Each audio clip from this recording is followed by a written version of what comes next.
우리 귀한 찬양 감사합니다. 우리 순서를 바꿨더니 해가 바뀌었습니다. 우리 옆에 다시 인사하겠습니다. 새해 복 많이 받으세요. 네. 이 짧은 사이에 한 살 더 드셨습니다. 2022년이 돼버렸는데요. 제 원고에는 첫 마디가 2021년 마지막 날 우리는 송구영신 예배를 드립니다인데 바뀌어버렸어요. 자, 제가 어제 뉴스인데 하루가 지났으니까 하나가 바뀌었는데 그저께 뉴스에 이런 뉴스를 봤습니다. 코로나가 2년이 지나가다 보니까 우리 일상이 많이 바뀌었는데 그중에 가장 많이 바뀐 것 중에 하나가 뭐냐면 관계가 많이 바뀌었답니다. 삼성생명 인생금융연구소 분석을 했는데 뭐라고 얘기했냐면 코로나 때문에 대면 모임이 줄면서 가족을 뺀 다른 사람과 관계가 멀어졌다. 근데 그것에는 친인척도 포함된다는 거예요. 그러니까 37%가 멀어졌다고 얘기를 하는데 가까워졌다라고 하는 사람들도 있긴 했는데 가까워졌다라고 하는 그것보다는 18배나 더 많이 멀어졌다. 소원해졌다. 그런 이야기를 합니다. 그런데 참 저는 이 뉴스를 보면서 참 웃지 못할 일들이 있었는데 이게 함께 하다 보니까 갈등이 심해졌대요. 그래서 전 세계적으로 코로나로 집에서 부딪힐 시간이 많아지면서 어떤 현상이 벌어졌냐면 전 세계적으로 불만 또 갈등이 폭발하다 보니까 이혼율이 엄청나게 늘어났답니다. 그런데 특이하게 한국은 이혼율이 줄었어요. 신기하죠? 전 세계는 늘었는데 우리나라는 줄었답니다. 이게 웃지 못할 이유인데요. 자, 지난해 이혼율이 코로나 이전보다 4% 줄었는데 이제 작년이죠. 작년 10월 이혼 건수가 전년 동기 대비 18%까지 줄었대요. 그러니까 전 세계는 엄청나게 이혼이 많아졌는데 갈등하고 폭발하고 막 이러는데 우리나라는 줄었대요. 근데 그 이유가 뭐냐? 왜 줄었냐? 1위가 뭐냐면 술을 많이 마시지 않았대요. 무슨 얘기입니까? 술 먹으러 나가면 새벽까지 마시고 집에 들어가면 부부랑 싸우고 난리가 났는데 거리 두기를 하다 보니까 술을 못 먹어요. 그러니까 그 요소가 싹 사라졌답니다. 두 번째는 또 하나는 코로나 때문에 아예 결혼 자체가 줄다 보니까 이혼율이 줄었대요. 자, 제일 웃겼던 건 뭐냐면요.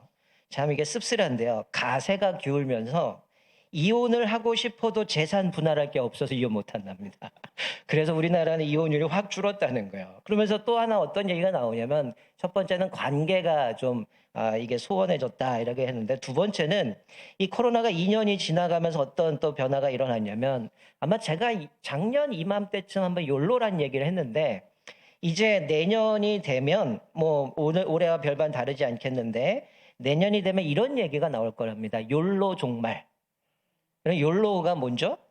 젊은 사람들이 내 인생 한 번밖에 없으니까 즐기자. 이게 욜로잖아요. 근데 내년에는 욜로가 종말할 거랍니다. 왜냐하면 이게 사회적 거리 때문에 즐길 시간이 없는 거죠. 나가서 먹지도 못하고 술도 못 먹고 여가 생활도 할 수 없고 여행도 못 가다 보니까 일보다는 일 외적인 가정 생활에 집중하게 됐다는 거야. 그러니까 1인 가구도 많아졌는데 그러다 보니까 이 사람들이 이제 뭐 더 중요하게 여기는 게 뭐냐면 일보다는 내 개인의 중점이 됐다는 거예요. 그래서 우리 20대, 30대 젊은이들은 뭐라 그래? 워라밸이라고 그래서 일하는 거랑 내 생활 즐기는 걸 두 가지가 균형을 맞춰서 여가를 즐기고 해야 되는데 한쪽이 아예 불가능하다 보니까 어떻게 된 거야? 이제 가정에 집중하다 보니까 어떻게 바뀌었냐면 우리가 뭐 루틴이란 얘기를 하잖아요. 내 일상에 반복되어졌던 그런 습관들. 그런 거에 관리를 하는 앱들이 많아졌고요. 그러다 보니까 각자 사람들이 이제는 즐기는 거는 뒤로 미뤘다는 거야. 이제는 우리 못 즐기니까 즐기는 거는 나중에 즐기고 이제는 우리가 뭘 할 거냐. 좀 내가 만족하고 누리는 건 트더라도 이제 혼자서 스스로 나의 자기 통제감을 좀 높여야겠다. 그래서 자기 개발, 자기 역량 개발하는 거가 사람들이 많이 집중이 됐다는 거야. 그래서 이제 욜로가 종말할 거고 그리고 각자가 즐기는 것보다는 개인의 이게 이제 중심에서 내가 어떻게 개발하고 좀 훈련해 갈까? 이런 부분에 초점이 많이 맞췄다는 거죠. 그래서 결국은 한마디로 얘기하면 뭐예요? 밖에 나가서 뭐 즐기거나 활동하는 거 줄고 가정에 집중하게 되고 보내는 시간이 많아지다 보니까 즐기는 것보다는 내 개발을 하는 그런 자기 역량 키워가는 부분으로 많이 바뀌었다라는 겁니다. 그러면서 우리가 자연스럽게 초점에 맞춰지는 게 뭐냐면 우리 신앙생활에도 별반 다르지 않다라는 겁니다. 사실 한국교회가 2년 동안 뭐 했습니까? 밖에는 못 나가지만 가족이랑 보낼 수 있는 시간이 많았죠. 그리고 한때는 예배도 가정 안에서 같이 온라인으로 드리든 아니면 온라인이 안 되면 가족끼리 모여서 예배를 드려 해야 되는데 사실은 가정의 중심에 초점이 맞춰져 있다는 거예요. 이건 답이 뻔합니다. 이게 코로나라 환경이 바뀌어서 이렇게 간 것이 아니라 사실은 성경이 이미 우리에게 말씀하고 있는 게 뭐예요? 우리 신앙의 1번지가 가정이라고 얘기하거든요. 우리가 지난주였나요? 지난주였나? 저도 지금 정신이 없는데. 어쨌든 김영희 목사님이 신명기 6장 갖고 말씀을 나눴던 것처럼 신명기 6장에 나오는 게 뭡니까? 우리의 신앙생활은 교회가 아니고 가정이 중심이고 가정이 신앙의 1번지라고 이야기를 하고 있거든요. 그래서 우리가 자연스럽게 이어져 가는 게 뭐냐? 우리 신앙생활에도 지금 모든 교회들, 한국 교회에 가장 초점을 맞추고 있는 것이 가정입니다. 아마 여러분들은 몇 년 쭉 보시지만 제가 계속 가정 다음 세대를 이야기한 게 더 이상 한국 교회가 설 곳이 없어졌어요. 결국은 가정에 바로 서야 교회가 바로 설 수 있고 사회가 바로 설 수 있는 모습을 보게 됩니다. 자, 우리가 오늘 읽은 본문 말씀은 모세를 통해서 이스라엘 백성들 출애굽을 하고 이제 여호수아의 리더십과 신앙을 따라서 가나안에 들어가게 되죠. 그리고 그들이 땅을 정복하고 이제 분배를 하면서 이제 마지막으로 고별 설교를 하고 있는 내용입니다. 이 설교의 시작은 우리가 14절부터 읽었지만 1절부터의 모습인데요. 이거는 지금까지 이스라엘 백성들이 어떻게 여기까지 오게 됐는지 과거를 회상하는 말씀으로 시작이 되어지는 거죠. 1절부터 보면 하나님께서 아브라함을 부르셔요. 근데 이 아브라함은 하나님을 섬기는 사람이 아니라 다른 신을 섬겼다는 거죠. 갈대아 우르에서 이끌어내셨는데 가나안으로 이끄시고 번성하게 하려고 뭘 주셨어요? 하늘의 별과 같이 자녀를 주시기 위해서 이삭을 주셨어요. 그리고 이삭에게는 야곱과 에서를 주셨고 에서는 세일산을 주고 이 야곱은 애굽으로 내려갔는데 그 애굽으로 내려간 이후에 모세와 또 아론을 통해서 출애굽을 하게 되고 홍해를 건너는 과정 가운데 쫓아왔던 애굽의 군사들은 하나님의 그들을 다 진멸하게 해주셨습니다. 그리고 홍해를 건넌 이후에 모압 왕 발락이 어떤 이스라엘을 저주하려고 했지만 이 발람이 어땠어요? 저주가 아니라 오히려 축복을 하는 장면이 나오게 됩니다. 이 모든 과정 가운데 하나님이 이스라엘을 이렇게 건져내서 여기까지 왔다라고 이야기를 합니다. 자, 제가 요거를 1절부터 지금 13절까지를 쭉 이야기를 한 건데요. 제가 의도적으로 한 단어를 빼고 읽었습니다. 무슨 얘기냐면 하나님께서 아브라함을 부르시는 것부터 시작을 해서 지금 우리가 읽은 13절까지 과정 가운데 하나님이 이 이스라엘의 모든 과거의 역사를 쭉 이야기하면서 사실은 여호수아가 이스라엘 백성들을 다 불러 모아가지고 하나님이 이렇게 말씀하셨는데 라고 얘기하면서 쭉 과거의 회상을 하는데 제가 의도적으로 빼놓은 단어가 있어요. 뭐가 빠졌을까요? 뭘까요? 네, 목사님이 뺐는데 누가 알아요? 저만 알지. 뭘 뺐겠습니까? 여기 본문 말씀에 보면 뭐가 빠졌냐면 내가가 빠졌습니다. 하나님께서 이스라엘 백성들을 불러놓고 이제 여호수아가 마지막 고별 설교를 하는데 지금 아브라함을 부르시고 다른 신을 섬겼으나 여기서부터 지금 강조하는 게 뭐냐면 내가, 나 이게 계속 반복이 됩니다. 즉 이스라엘의 역사를 보면서 한마디로 말씀한 게 뭐냐면 이스라엘이 잘나서 지금 이 자리에 온 게 아니라 내가 했다는 거예요. 하나님이 아브라함을 부르시는데 얘는 다른 신을 섬겼는데 내가 얘를 불렀고 그리고 하나님께서 가나안 땅으로 이끄셨는데 이 사람을 번성케 하기 위해서 이삭을 주셨다는 거예요. 그리고 이삭에게는 야곱과 에서를 주고 세일산에 이 에서는 머물지만 야곱이 애굽으로 내려간 것도 내가 한 거고 애굽에서 모세와 아론을 통해서 애굽으로 인도해 내신 것도 내가 한 거고 이 모든 건 다 하나님이 내가 했다라는 게 계속 강조하고 있는 거죠. 그러니까 지금 이스라엘이 지금 어느 상황입니까? 땅 다 정복하고 여호수아가 이제 나이도 들고 이제 죽기 직전인데 마지막 고별 설교를 하면서 그런 얘기를 하는 거예요. 하나님이 아브라함에서부터 언약대로 이렇게 인도해 가셨는데 이 모든 거는 니들이 잘난 게 아니고 내가 한 거야 계속 말씀하죠. 자, 앞에 12절 말씀해 보면 뭐라고 왕벌과 위험. 여러분 신명기에 우리가 묵상할 때 하나님의 이스라엘 백성 앞에 세 가지 보낸 게 있죠. 그게 뭡니까? 왕벌과 위험과 하나가 뭐냐면 사자입니다. 이 세 가지를 보내서 이스라엘이 가나안 땅에 들어갈 때 가나안의 7 족속들을 다 쫓아내셨다고 해요. 그러니까 이스라엘이 칼과 이거를 전쟁에 쫓아낸 게 아니라 하나님이 앞서 가셔서 그들을 다 쫓아내셨는데 오늘 본문에도 말씀 보면 하나님이 왕벌과 위험을 이스라엘 앞서 보내셔서 가나안 족속들 쫓아내서 그 땅을 넘겨줬다. 그러니까 이들이 뭔가 싸운 게 아니라 하나님이 넘겨주셨다는 거죠. 그리고 아모리의 두 왕을 쫓아냈는데 이것은 칼이나 활로 한 것이 아니라 하나님이 주셨다는 거예요. 그리고 이들이 수고하고 그들이 건설하지 않은 성읍을 하나님이 주셨다는 거예요. 지금 계속 얘기하는 게 아브라함에서부터 지금 여기까지 온 거는 다 하나님이 주셨고 싸우게 만드셨고 그 하나님이 이 모든 것을 내가 계획했고 이끌었고 주었고 내가 여기까지 인도했다. 한마디로 얘기하면 하나님의 은혜와 돌봄으로 너희들이 이 자리에 올 수 있게 되었다라고 말씀해 주고 있는 거죠. 그러니까 그 은혜에 대한 반응이 무엇입니까? 오늘 본문 말씀 14절 이렇게 얘기하죠. 그러므로 이제는 여호와를 경외하며 온전함과 진실함으로 그를 섬기라라고 얘기를 하죠. 여러분, 여호수아가 마지막 고별 설교를 하면서 이 모든 과정은 다 하나님이 하셨기 때문에 너희가 어떻게 해야 되나? 그 은혜에 대한 반응은 우상을 버리고 온전함과 진실함으로 하나님만 섬기라고 명령하고 있어요. 이 여호수아는 이렇게 얘기해요. 조상들이 섬기던 모든 신들을 치워버리고 여호와만 섬기라. 즉 이들이 여기까지 오긴 했지만 아직 뭘 갖고 있는 겁니까? 조상들이 섬겼던 신들을 주변에 가득했다는 거죠. 가나안에 있던 수많은 신들, 그리고 심지어는 애굽에서 그들이 경험했던 그 많은 신들, 이런 것들이 아직까지 잔재들이 남아있는데 이 모든 과거를 볼 때 하나님의 은혜였고 하나님의 돌보심이었기 때문에 그 은혜에 보답하는 게 뭐냐? 너희들은 하나님 앞에 온전함과 진실함으로 우상을 버리고 하나님만 섬기라 라고 명령을 하고 있다는 거죠. 여러분, 여러분의 가정의 주인은 누구십니까? 여러분의 가정은 주인이 누굽니까? 여러분, 그게 하나님이 아닌 다른 것이라면 치워버기를 주님의 이름으로 축원드립니다. 오늘 본문에 그 말씀하는 거예요. 너희들의 가정이 주인이 누구냐? 하나님이 아니라 다른 거라면 그것이 남편이든 아내든 부모든 자녀든 다 치워버리라는 거죠. 오직 우리 가정의 주인은 하나님이라는 거죠. 그것을 지금 말씀해 주고 있는 거죠. 15절에 보면 여호와를 섬기는 것이 좋게 보이지 않거든 강 저편의 신이든, 애굽이죠. 강 저편의 신이든 아모리 족속의 신들이든 너희가 섬길 자를 오늘 택하라. 지금 여호수아가 얘기한 너희들의 이 과거 다 하나님이 내가 이렇게 했는데 그렇게 하나님께 너희들이 수고하지 않은 성읍과 열매들과 전쟁에서 너희들이 싸우지도 않고 다 승리케 하신 건 내가 한 건데 너희들이 이 하나님 섬기는 게 좋지 않거든 뭐 하라는 겁니까?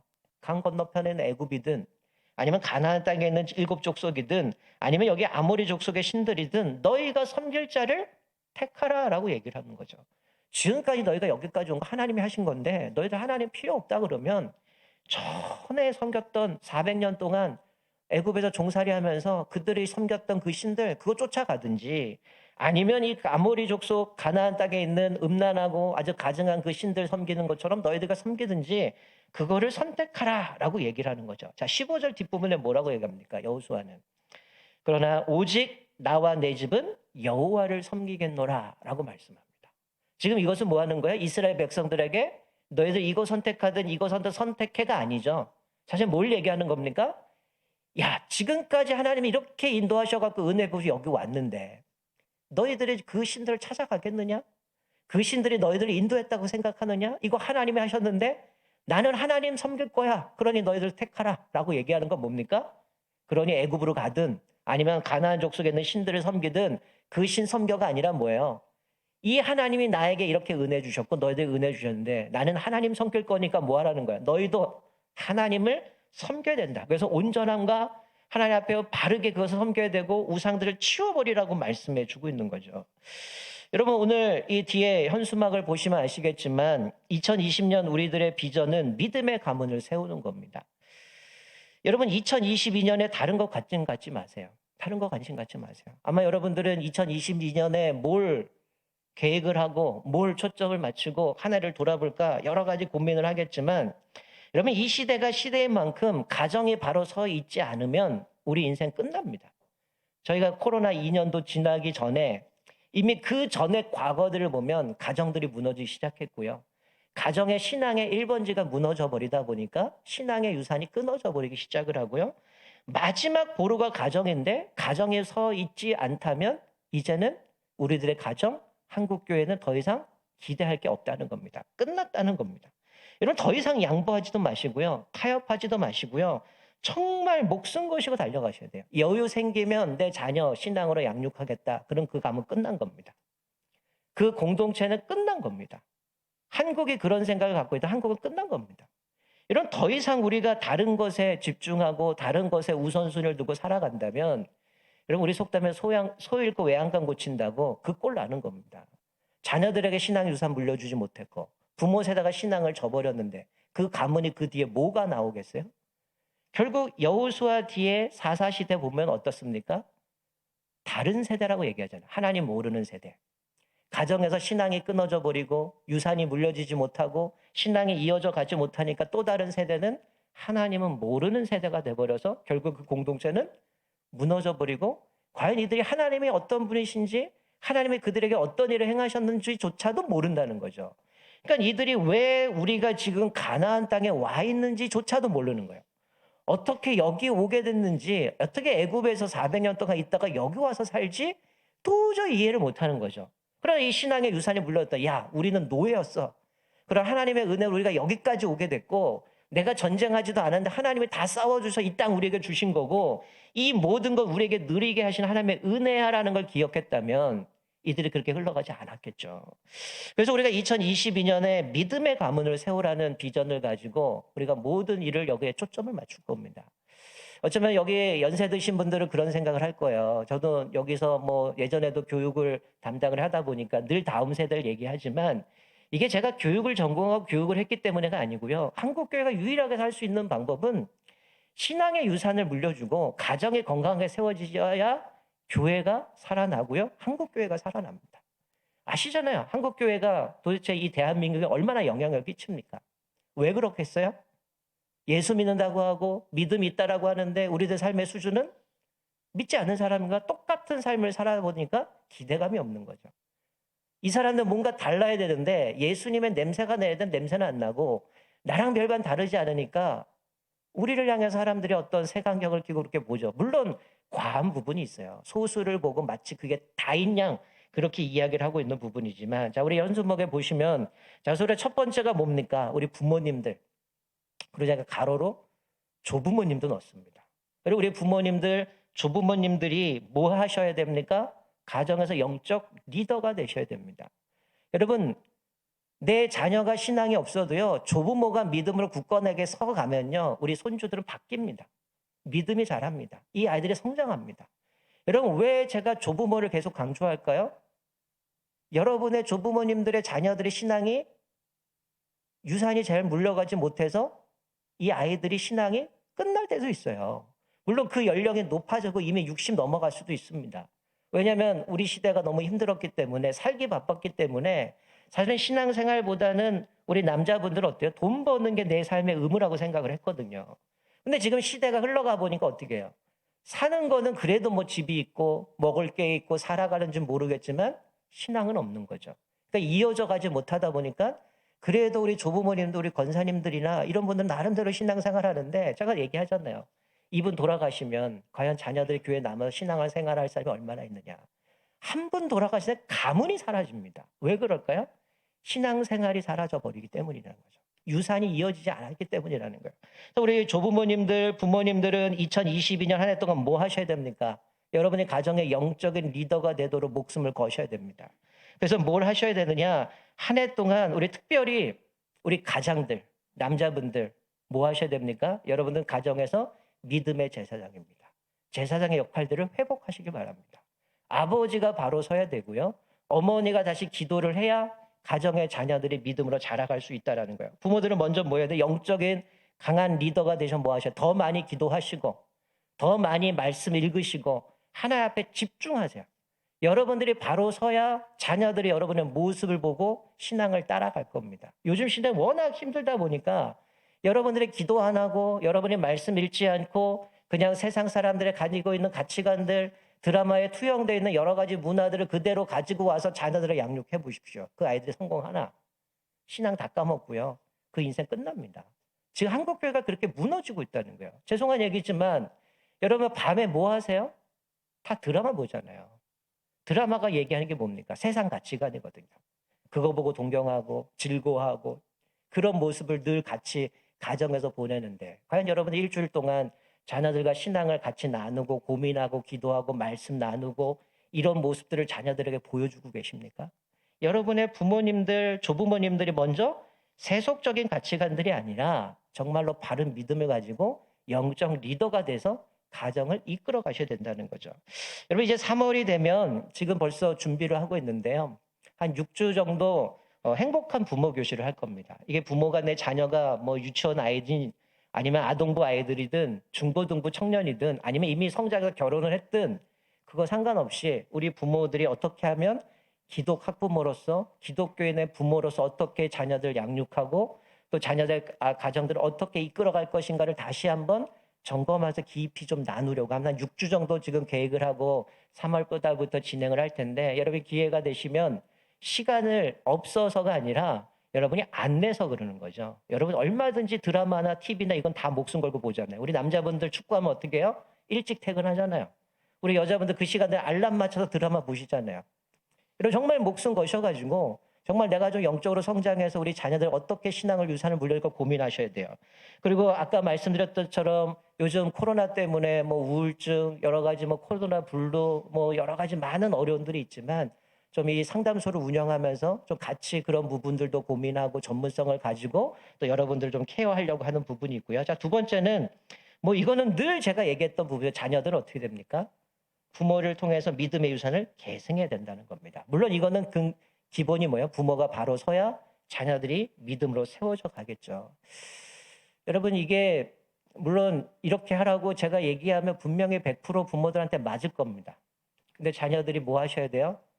부모들한테 이렇게 얘기해야 돼요. 엄마 정신 차리세요. 아빠 정신 차리세요. 엄마가 바로 서야 아빠가 바로 서야 제가 제대로 살 거 아닙니까? 제가 엄마의 신앙 모습, 아빠의 신앙 모습 이렇게 갖고 내가 살기 원합니까? 여러분 부모가 지금 생각해 보세요. 내 지금 신앙의 수준을 자녀에게 물려줬을 때 이 아이가 얼마나 살아날 수 있을까? 심각하게 고민하셔야 돼요. 결정적인 순간에 신앙이 사라져버려요. 세상의 가치관이 결정한다는 거예요. 그거를 그대로 아이들에게 물려주면 우리 아이들의 인생 어떻게 될 겁니까?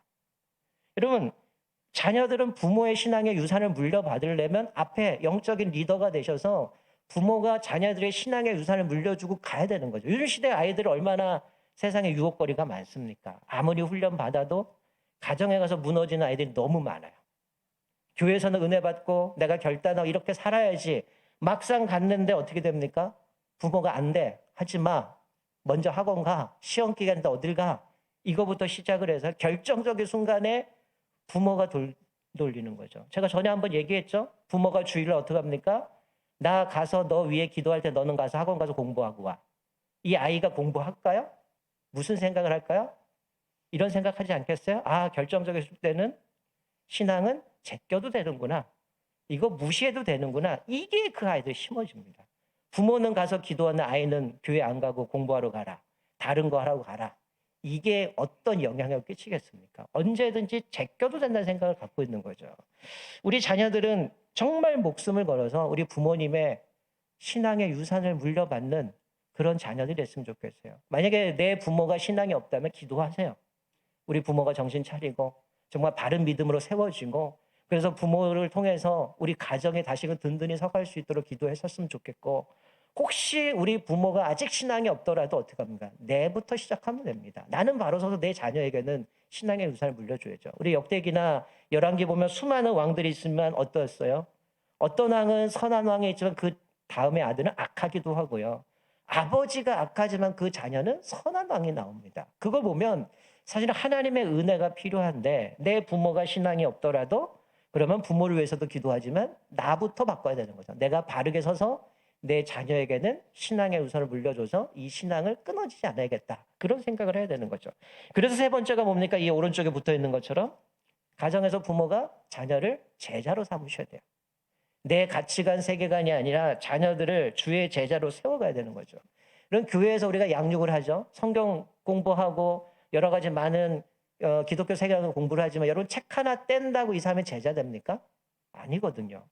가장 중요한 거는 가정에서 신앙을 유지하고 바르게 살아가기 위해서 일상이 어떻게 그 말씀을 녹아내야 되는 건데 여러분 자녀들이 교회에서 열심히 신앙 훈련하고 말씀 배우고 결단하지만 집에서 부모들이 이 자녀들을 주의 제자로 세워가는 게 아니라 세상에 인기 있는 사람으로 만들어가면 이 아이는 세상에는 인기 있는지 모르겠지만 하나님께 인기 없습니다.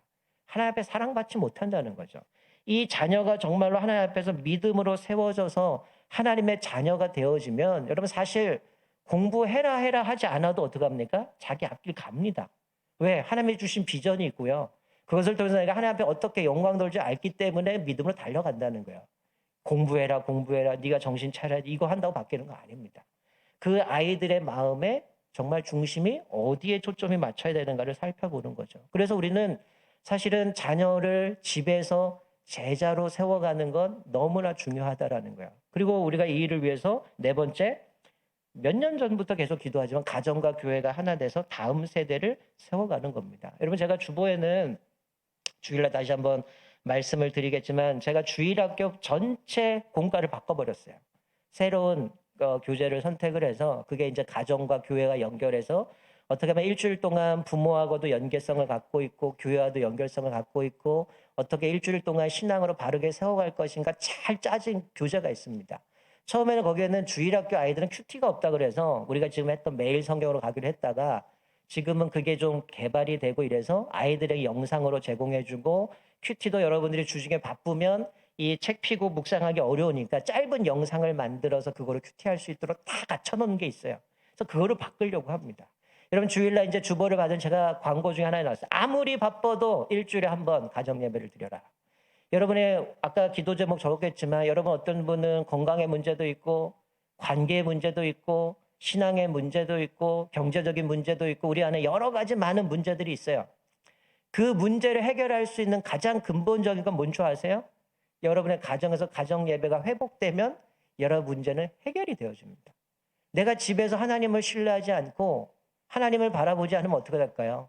내가 문제를 풀게 되는 거죠. 그러면 자녀들은 부모를 보면서 이런 문제가 있는데 다 알겠죠. 근데 우리 아버지는 저 문제 있을 때 저렇게 풀어가는구나. 저 문제가 만나니까 아버지 이렇게 바뀌어버리는구나. 이게 아니라 어떻게 됩니까? 아빠 앞에서 말씀드린 것처럼. 부모가 영적인 리더가 되면 어떡할까요? 다 같이 모여서 어떻게 해요? 우리 가정에 이런 문제가 있는데 아빠 직장에 이런 문제가 있는데 자 우리 같이 한번 기도하자. 하나님이 우리를 어떻게 인도하실지 네가 이제 앞으로 결혼해야 되는데 이런 문제가 있는데 하나님 앞에 기도하면서 하나님께서 어떻게 응답하시는지 어떻게 이 문제를 극복해가게 만드시고 인도해 가시지 우리 한번 하나님 앞에 기도하고 하나님의 인도하심을 좀 같이 한번 고민하면서 그것들을 좀 풀어가 보자. 이러면서 여러분 기도하고 나아가면 어떨까요? 그게 한 번, 두 번 하나님 앞에 문제 있을 때 한번 엎드리고 기도하고 나아가면 어떻게 될까요? 거기서부터 문제가 결국은 하나님께만 그 해답이 있음을 알게 되면 어떨까요? 어떤 문제가 있어도 온 가족이 하나님 앞에 예배가 회복되어지고 예배가 회복되어지면 아까 여호수아가 고백한 나와 내 집은 여호와를 섬기겠다. 이 고백이 우리 삶의 고백이 되어지면 어떨까? 어떤 문제 만나도 두려움이 없는 거죠. 이 문제의 해결은 하나님이시기 때문이라는 거죠. 그러면 어떨까요? 가정이 회복되어지면 우리 기업의 문제들, 우리 자녀들의 학업의 문제들, 우리 삶의 모든 문제는 결국은 예배가 성공할 때에 우리 인생이 풀려가게 되어지는 모습을 보게 됩니다. 그리고 여러분 아까 말씀드린 것처럼 이제 내년에는 여러분들이 좀 매일매일 말씀을 묵상할 수 있도록 제가 오늘 여러분들에게 문자를 보내고 새해 인사도 하시면서 제가 마지막에 카카오톡 친구 추천하라고 얘기한 거는 그거를 이용하면 여러분들에게 제가 어떤 자료들이나 영상들이나 이런 걸 전달하기가 너무 수월합니다. 제가 뭐 가끔 거기다 혼자 제가 올리고 있어요. 보든 안 보든. 그러니까 내년에는 그걸 좀 많이 활용해서 여러분들 큐티도 또 메시지도 어떤 이슈에 대한 부분도 같이 좀 공감할 수 있는 부분들을 많이 좀 활용하려고 하는데 그래서 여러분 큐티도 그것을 통해서 여러분의 영상을 통해서 큐티 묵상 짧게 할 수 있게 할 거고요. 계속해서 그것들이 교회가 전체적으로 이 일을 위해서 1년 동안 달려갈 겁니다. 앞으로 계속해서 구체적으로 이것들을 하나씩 하나씩 풀어가겠지만 여러분 2022년 한 해 다른 거에 초점 맞추지 마시고요. 진짜 중요한 거는 우리 가정이 2022년에 정말 믿음의 가문으로 세워가는데 초점을 맞추셔서 그래서 이제 우리가 주일날 이제 돌아오는 주일부터 창세기로 묵상을 할 겁니다.